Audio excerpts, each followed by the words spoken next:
论到神看顾并保守属他的人，圣经里有这样一个奇妙的故事。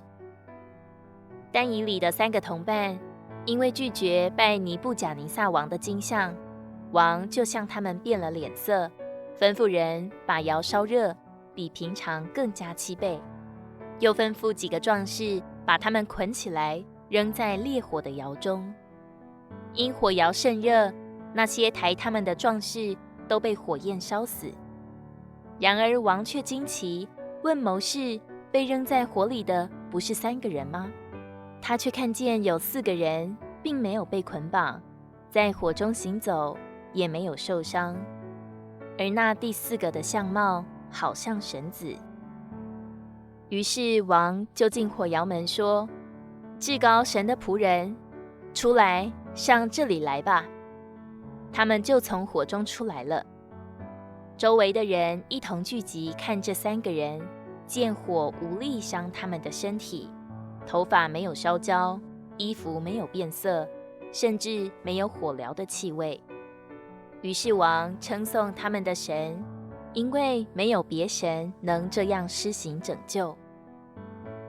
扔进火窑的有3人，行走的却是4个人，而第4个人就是基督，来与这3个受苦遭逼迫的得胜者同在，使火窑成为可喜悦的地方，并与他们一同在其中行走。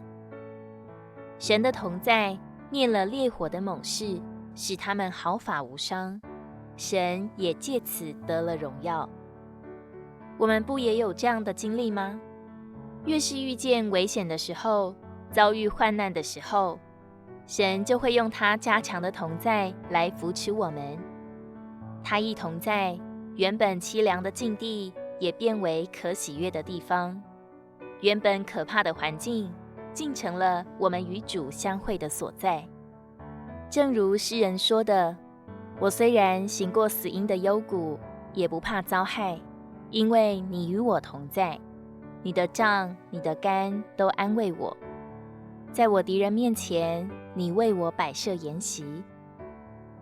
但以理的3个同伴当时回应王说：我们所侍奉的神能将我们从烈火的窑中救出来，即或不然，王啊，你当知道，我们绝不敬拜你所立的金像。这里即或不然4个字，说出他们向神强的心愿和信心，他们是为神摆上一切的。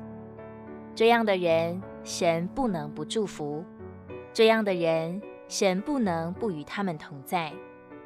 保罗说，他情愿离世与基督同在，因为那是好得无比的。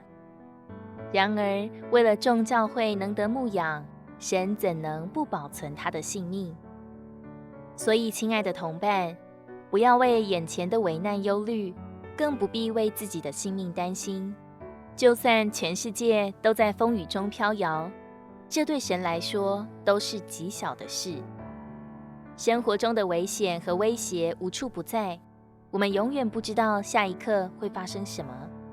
但是有一点我们确信，所有倚靠神的人都在神的看顾之下。神的同在会陪伴我们走过一切的水深火热。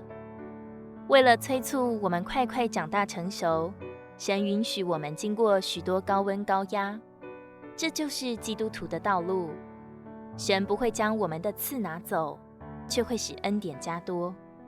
环境可能越来越恶劣，但是神会用他的同在灭了烈火的猛士。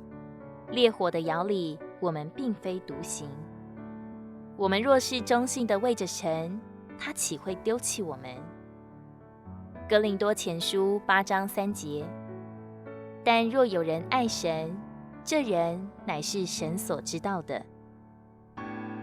如果你喜欢我们的影片，欢迎在下方留言、按赞，并将影片分享出去哦。